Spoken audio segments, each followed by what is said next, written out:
ఇక పెద్దలందరూ కూడా గవర్నర్ గారిని కలవచ్చడం జరిగింది.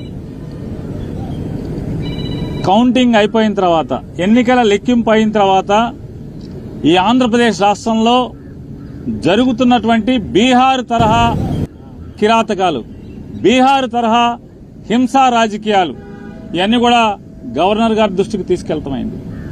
ఎన్నికలు ఒక పక్క జరుగుతుంటే, ఎన్నికలు సంపూర్ణంగా పూర్తవకుండానే మధ్యాహ్నం నుంచి తెలుగుదేశం పార్టీ గూండాలు ఏ రకంగా ఇళ్లపై దాడులు చేయటం, ఇళ్లు తగలబెడతాం, ఇంట్లో ఫర్నిచర్ ధ్వంసం చేయటం, మనుషుల్ని కిరాతకంగా కొడతాం, ఇళ్లలోకి వెళ్లి ఆడవాళ్ళని హింసించటం, కార్లు ధ్వంసం చేయటం, కార్లు తగలబెడతాం, ఆస్తులు నాశనం చేయటం, భయభ్రాంతులకు గురి చేయటం.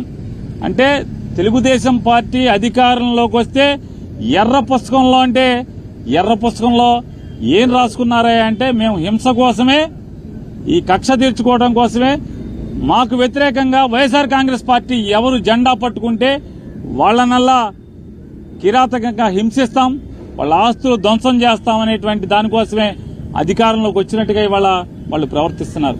ఇవన్నీ గవర్నర్ గారికి చెప్పినప్పుడు ఆయన ఆశ్చర్యపోయారు. ఏంటి ఇంత కిరాతకంగా జరుగుతుంటే పోలీసు పట్టించుకోవట్లేదా అని చెప్పినారు. వాస్తవం సార్, ఇది ఒక్క ఎఫ్ఐఆర్ కూడా నమోదు కావట్లేదు. వెళ్లి పోలీస్ కంప్లైంట్ ఇచ్చినా, ఫోటోలతో వీడియోలతో ఇచ్చినా కూడా ఆ వీడియోలన్నీ కూడా గవర్నర్ గారికి ఇవ్వడం జరిగింది. ఇంకా ఎక్కడెక్కడైతే జరుగుతున్నాయో అన్నీ చెప్పడం జరిగింది. ఆఖరికి ఈరోజు మీతో మాట్లాడటానికి వచ్చే ముందు కూడా నూజివీడులో ఒక కౌన్సిలర్ని నడి బజారులో పట్టపగలు స్టాబింగ్ చేయడం జరిగింది. కత్తులతో వెంటపడి పొడవటం జరిగింది. పోలీసు సాక్ష్యంగా, పోలీసులు ఆ పక్కన ఉన్నా కూడా పోలీసుల ముందే స్టాబింగ్ చేసిన, కత్తులతో పొడిచినా కూడా పోలీసులు ఆపిన పరిస్థితి లేదు. కనీసం కేసు పెట్టినటువంటి ఇంతవరకు కూడా దాఖలాలు కాలేదంటే గవర్నర్ గారు ఆశ్చర్యపోయి, ఖచ్చితంగా నేను డీజీపీని పిలిపిస్తాను, ఇవన్నీ కూడా గట్టిగా విచారణ చేస్తాను, మీరు అంటే మేము ఆయనకి వీడియోలతో సహా ఇవ్వడం జరిగింది, ఫోటోలతో సహా ఇవ్వడం జరిగింది.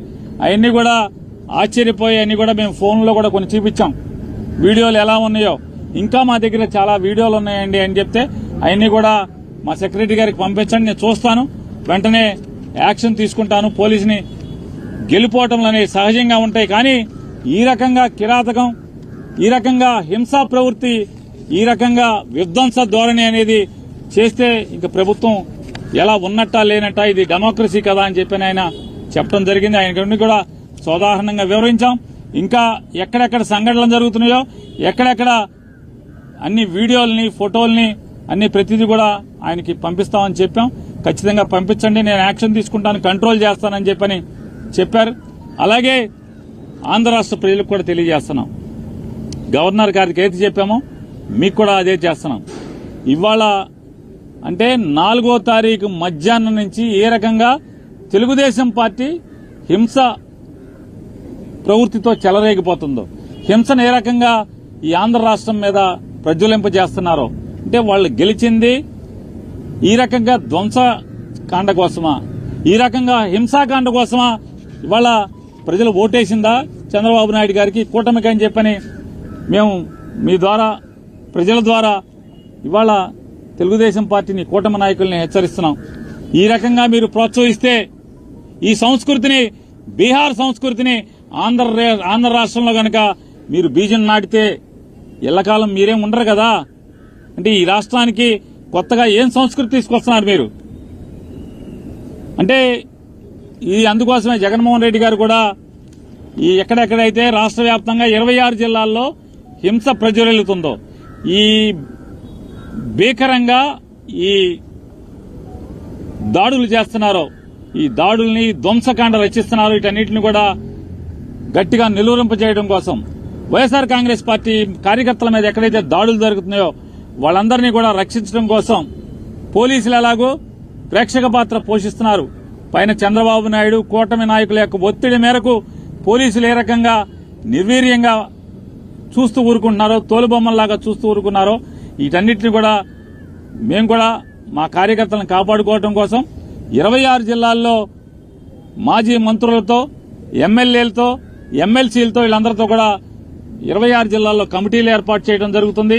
ఈ కమిటీలందరూ కూడా ఎక్కడెక్కడ తెలుగుదేశం ఈ కూటమి నాయకులందరూ కూడా ధ్వంసరచన చేసి ధ్వంసం చేస్తున్నారో, హింసాకాండ చేస్తున్నారో అక్కడ వైఎస్ఆర్ కాంగ్రెస్ పార్టీని వెళ్లటం, వాళ్ళని పరామర్శించడం, అక్కడ వీడియోలు ఫోటోలు మొత్తం తీసుకుని అక్కడ ఉన్న ఎస్పీని కలవటం, మీడియా ద్వారా ప్రపంచానికి తెలుగుదేశం పార్టీ కూటమి నాయకులందరూ కూడా ఎంత ధ్వంసం చేస్తున్నారో, హింస చేస్తున్నారో, మారణకాండ చేస్తున్నారో అదంతా కూడా ప్రపంచానికి చెప్పే కార్యక్రమాన్ని, మా కార్యకర్తల్ని కాపాడుకునేదానికి, మా కార్యకర్తలకు అండగా ఉండేదానికి ఈరోజు జగన్మోహన్ రెడ్డి గారు కమిటీలు వేశారు. ఆ కమిటీలన్నీ కూడా రేపటి నుంచి ఆ కార్యక్రమాల్లో ఎక్కడెక్కడైతే దాడులు జరిగినాయో, దాడులు జరిగిన వెంటనే సమాచారాన్ని అందుకు వెళ్తాం గాని, అలాగే లీగల్ టీంలన్నీ కూడా రాష్ట్ర వ్యాప్తంగా ఉన్న 26 నియోజకవర్గాల్లోని వైఎస్ఆర్ కాంగ్రెస్ పార్టీ లీగల్ టీంలన్నీ కూడా యాక్టివేట్ చేయడం జరిగింది.